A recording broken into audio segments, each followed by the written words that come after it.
Narrative जो है वो भी स्प्लिट नैरेटिव लग रहा है बज़ाहिर, क्योंकि देखें एक बयान आता है, जैसे मैंने भी कोट किया था प्रोग्राम के आगाज़ में, हलीमा खान साहबा हों या जैसे आज वो जुनैद अकबर साहब फरमा रहे हैं हम तहरीक शुरू करने जा रहे हैं, हम जो है वो धरना देंगे, हम यहाँ जमा होंगे, ये करेंगे। और दूसरी तरफ जो पीटीआई के चेयरमैन हैं, जिनको कभी कभी मैसेंजर भी कहा जाता है, बैरिस्टर गौहर साहब को, वो कह रहे हैं जी कारकुनान जज्बात काबू में रखें और उन्हें उम्मीद है कि इमरान खान ईद से पहले रिहा हो जाएंगे। तो ये स्प्लिट बयानिया क्यों है? ये इंटेंशनल है आपके ख्याल में, या फिर ये यानी कि जो यानी कि दो ग्रुप्स कह लें या मल्टीपल ग्रुप्स हैं जिसकी वजह से यकसुई दिखाई नहीं दे रही है पीटीआई में?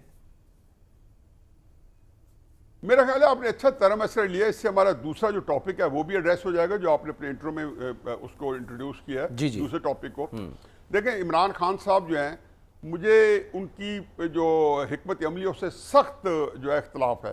पहली बात तो यह है कि मेरा ख्याल है इमरान खान साहब के अंदर दो तीन खूबी हैं जिसका मैं बरमला इजहार करता हूँ। वो कहता हूँ वो बहुत दिलेर है, बड़ी खूबसूरत लड़ाई दिलेर हैं, और उन्होंने जो लड़ाई लड़ी है, आल्दो लड़ाई बड़ी एग्रेसिव लड़ाई है। नॉर्मली रियासत पाकिस्तान के एस्टेब्लिशमेंट के खिलाफ ऐसी लड़ाई पहले किसी ने नहीं लड़ी, उन्हें बहुत अच्छी लड़ी है। उससे उनके वर्कर के अंदर जोश व खरोश और एस्टेब्लिशमेंट के खिलाफ नफरत बड़ी है। और जो तीसरी उनकी खूबी है वो ये मैस कम्युनिकेशन के माई बाप है। उन्होंने वो लोगों को चाहे जलसा कर रहे हो, चाहे इंटरव्यू दे रहे हो, चाहे सोशल मीडिया का इस्तेमाल कर रहे हो, उसके अंदर मेरा नहीं ख्याल पाकिस्तान की तारीख में इस तरह इस पाए का मैंने कुछ देखा है जो जैसे अबलाग आमा को अपनी तकरीरों को, अपने इंटरव्यूज को इस तरह खूबसूरती से यूज किया हो। लेकिन देखें, इसके बाद जो आपको हिकमत अमली चाहिए, मैं ये कई दफ़ा टीवी पे कह रहा हूँ, आपके प्रोग्राम में मैं दोबारा इसको दोहराता हूँ कि 25 अप्रैल 1996 से लेके आज जो भी तारीख है 26 मई 2025 तक, इमरान खान साहब ने एक सियासी फैसला ऐसा नहीं लिया जिसमें उनको खुद बाद में नदामत ना हुई हो या उन्होंने ये कहा हो कि हाँ ये मुझे नहीं लेना चाहिए। अच्छा। मैं कहता हूँ कि और ये एक लम्हा फिक्री है कि आप 29 साल सियासत करते हो और आप एक फैसला ना किया। आपने हर दफा ये कहा हाँ ये मुझे नहीं करना चाहिए, हाँ काजी फाइजर के खिलाफ मुझे काम नहीं करना चाहिए था, हाँ मुझे रिजाइन नहीं करना चाहिए था, हाँ मुझे वो 2014 का धरना नहीं देना चाहिए था, या मुझे नुकसान हुआ, या कम अज कम अगर मीडिया में कहीं वो बात नहीं कह सकते तो अपने क्लोज सर्कल में बताया कि ये मुझे काम नहीं करना चाहिए, जहाँ बाइकआउट नहीं करना चाहिए था, यहाँ बाइकआउट करना चाहिए था। ये सारी बातें जो ये कुछ छोटा रिकॉर्ड नहीं है, और ये बड़ा बदनमा उनकी सियासत पे एक टैबू है कि आपने कोई एक फैसला ना करें। ये 30 साल सियासत, 29 साल, it's not a small period, और आप इतनी भरपूर, इतनी पॉपुलर सियासत कर रहे हैं। आप कहें जी कि आप जो काम किए हैं कि आपने 2 हुकूमतें डिसमिस कर दो, 2.5 लाख बंदा जेल भरो, तहरीक करो, कोई एक कामयाब, आपने इतने धरने दिए हैं, आपको ये नहीं पता चला कि सारे धरने नाकाम हुए? आपको ये नहीं पता कि आपकी वलवल अंगेज क़यादत में 25 मई को हमने अभी 2 साल पहले धरना दिया, आपकी वलवल अंगेज क़यादत में 26 मार्च को, 26 नवंबर को रावलपिंडी GHQ में आर्मी चीफ के अपार्टमेंट रुकाने के लिए आपने लॉन्ग मार्च किया, जो इंतहाई अहमकाना कदम था, और उसके अंदर आपके ऊपर गोलियां भी चली, बड़ा खतरनाक काम हुआ, अरशद शरीफ बेचारों का की शहादत हुई। ये वो काम है, और फिर आपको किसी ने बता दिया कि आप 2-4 नाम ले लें, फिर आप उसमें गुमराह हो गए। आपने खामखा बेगुनाह ऐसे लोगों के नाम लिए फौज के अंदर जो कि जिनके दूर परे किसी को खबर नहीं थी कि ये काम उनके गले पड़ सकते हैं, ये वो कभी ना कराते। तो ये सारे काम करने के बाद अभी आपको लग रहा है कि ये जो आप तहरीक का जो प्लान किया जा रहा है, मैं उस तरफ आ रहा हूं। जी सर, ये देखें जी, बैकफायर कर सकता है। मैं 2 फिक्र में मेरा ख्याल है। जी पहली बात, उसमें 2 बातें हैं सलमान, 2 बातें प्लीज आप इसको करें। पहली बात सलमान साहब ये है कि इमरान खान साहब जब भी आप तहरीक चलाते हैं और माजी के अंदर देखते हैं कि फलां तहरीक में हमारी ये कामयाबी हुई थी, उसके अंदर यही हमारी स्ट्रॉन्ग पॉइंट्स थे, या फलां में हमारी नाकामी हुई थी, ये हमारे वीक पॉइंट्स थे। अब इमरान खान साहब को अभी 7-8 महीने के अंदर 4 दफा डी चौक पे आ चुके हैं। सर वो तो फाइनल कॉल का भी नाम दे दिया था, 2 दफा फाइनल कॉल के बाद फिर दोबारा फाइनल कॉल 2.0 करना चाह रहे हैं। यही तो मैं कह रहा हूँ, उसमें अलीमीन गंडापुर से उन्होंने 2 दफा या 3 दफा क्यादत भी कराई, वो बेचारा आखिर तक आया, बुशरा बीबी के साथ क्यादत की, उन्होंने फैमिली को भी इस्तेमाल किया। तो जब उनको नहीं उसमें कामयाबी मिली, तो मैं ये सिर्फ देखना चाहता हूँ, जो इमरान खान साहब की सोचने की बात है, जो जुनैद अकबर साहब के, अली गौहर साहब की सोचने की बात है कि अब ये कामयाब क्यों होगी, कौन सी नई चीज़ उसके अंदर लाएंगे। दूसरी जो सबसे अहम बात है, और ये मैं हकीकत मुझे तकलीफ होती है कि एक सियासी जमात इतनी नाअहल है कि मौसम की जो सख्ती को नहीं देखती।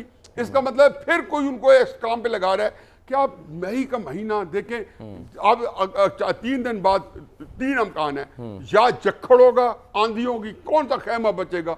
यहाँ तो लोगों के सोलर पैनल ओलों से नहीं बचे। जी हाँ, आप लोगों की जान को खतरे में डाले। अगर वो नहीं होगी तो फिर गर्मी सलमान साहब इतनी पड़ रही है। मैं ये बात मुझे याद है कि 2011 में उन्होंने जो 30 अक्टूबर को जलसा हुआ था 2011 में, उन्होंने 22 जून को रखा था और फिर मेरे से पूछवाया, अपने लीडरशिप को भिजवाया कि उससे मशवरा करें कि हमने 22 जून को जलसा रख लिया। बाकायदा उसकी कैंपेन शुरू की। तो मैंने तभी हाथ जोड़े कि खुदा के वास्ते, तब मैं इमरान खान साहब के साथ तन मन धन से उनको सपोर्ट कर रहा था। मैंने कहा खुदा के वास्ते वर्कर्स को आजमाइश में नहीं डाला करते। जहाँ तबलीगी जमात वाले इज्तिमा करते हैं, जमात इस्लामी इज्तिमा करते हैं, सालाना कब करते हैं? अक्टूबर नवंबर मार्च के अंदर, जहाँ पे मौसम जो होता है वो आपका फ्रेंडली होता है। बिल्कुल। और फिर उसके बाद आप देखते हो कि इसके बाद की लेकिन एक और भी बात है नियाज़ी साहब, मैं सॉरी आपको इंटरप्ट कर रहा हूँ, जून में जहाँ पे आपको हुकूमत होगी वहाँ मौसम भी आपका दुश्मन है। जी प्लीज। बिल्कुल। अच्छा, दूसरी तरफ आपको नहीं लगता कि बजाय ये कि अगर कोई हिकमत अमली कोई प्लान कर भी रहे हैं तो उसको मख्फी रखें, अपने तक रखें, वो तो पूरा यानी कि आश्कार कर रहे हैं। जुनैद अकबर साहब कह रहे हैं कि जी हम टेंट विलेज बनाएंगे मारगला की पहाड़ियों में, वहाँ से इस्लामाबाद की जानिब बढ़ेंगे। तो ये तो आप वही हरकत कर रहे हैं जो भारत कह रहा था कि हमने तो पहले से बता दिया था। तो वहाँ ले दे हो रही है कि भाई अगर हमला कर रहे थे तो बता क्यों दिया था? अगर कोई तहरीक प्लान कर भी रहे हो तो अपना रूट क्यों बता रहे हो? और वही रूट है जिस रूट से गालिबन माजी में आपको याद होगा कि वो वापस जा चुके हैं अली अमीन गंडापुर साहब। देखिए सलमान साहब, जो सियासत है ना उसको जंग से फर्क रखें। जंग के अंदर चीज़ें डिस्कस होती हैं और वो भी जो उन्होंने बताया है तो वो मेरा ख्याल है कि बताना जो आजकल की जंग का रिवाज है, जब दोनों तरफ एटमी ताकत, तो मैं हैरान हूँ कि हम लोग क्यों इस पर हैरान होते हैं। पाकिस्तान ने बताया होगा, हमने बताया होगा, क्योंकि ये भारत ने बताया होगा। लेकिन ये जो सियासत होती है इसकी जो सबसे बड़ा जो है, चलो कह दो लफ्ज़ मुझे नहीं मिल रहा कि कमज़ोर पहलू क्या है सियासत में। आप मख्फी नहीं रह सकती। मैंने मसलन एमएनए का इलेक्शन लड़ना है, क्या मैं मख्फी रख करूंगा? मैंने जलूस करना है। मैं तो ये कहता हूँ कि दिन कम है, इनको तो ये बात 2 महीने पहले प्लान करनी चाहिए थी कि टेंट लगाने हैं, और बताना चाहिए था कि हमने, क्योंकि आपको प्लानिंग करनी पड़ती है। जमात इस्लामी देखें, कोई जमात जो तजर्बाकार है वो जब धरना देते हैं महीने 2 महीने पहले कहते हैं हम धरना दे रहे हैं। इमरान खान ही है, सादा तबीयत के आदमी है। 22 मई 2022 को कहते हैं जी हम 25 को रावलपिंडी जा रहे हैं। इससे पहले भी जब ये गए थे 2014 में, तो तहरीक इंसाफ की जो क़यादत थी, जब वो 14 अगस्त को आज़ादी मार्च किया था उन्होंने डी चौक की तारुक कादरी के साथ, तो मेरे पास बड़ी कौमी क़यादत है कि यार इसको तजर्बा नहीं है। खान साहब को कुछ समझाए कि जी इसकी तैयारी होती है, खाना कितने दिन का रखना है, तैयारी कितने करनी है, कितने क्या क्या सामान लेना है। देखो धरने का मतलब ये तो नहीं है कि आप जाके बैठ जाएंगे और बताएंगे। आपको पूरा अपना एक पैकेज तैयार करना पड़ेगा, खाने का, ये वो क्या रास्ते में होगा, पानी का ज़ख़ीरा है नहीं है, ये वो सारी चीज़ें। तो इसलिए आपको अभी भी 4-5 दिन में कैसे टेंट लगाएंगे? इसका मतलब है कि जो करवा रहे हैं वो भी सीरियस नहीं है।